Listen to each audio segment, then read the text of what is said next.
তিন জায়গায় প্রয়োজনে মিথ্যা বলা যায়।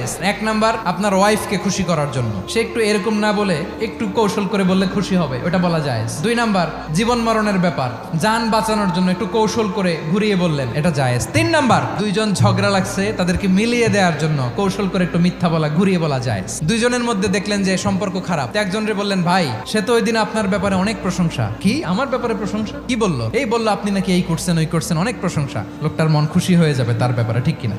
আবার তার সাথে যার ঝগড়া, ওরে যে বলুন, ভাই ওই দিন তো সে আপনার অনেক অ্যাপ্রিসিয়েশন করলো, অনেক। সে তো অবাক, কি রে বলে কি? এই যে দুইজনের ব্যাপারে দুইজনের একটু ভালো ভালো কথা বলে দিচ্ছেন, একদিন দেখবেন রাস্তা দিয়ে হাঁটার সময় একে অপরকে সালাম দিয়ে ফেলছে, সালাম দিয়ে বুকে জড়ায় ধরছে, আছে না নাই?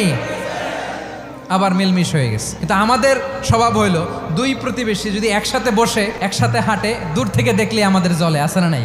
ঘটনা কি? এই দুইটার মধ্যে এত মিল কে? এই দুইটার মধ্যে গিরিঙ্গি লাগানো যায় কিভাবে?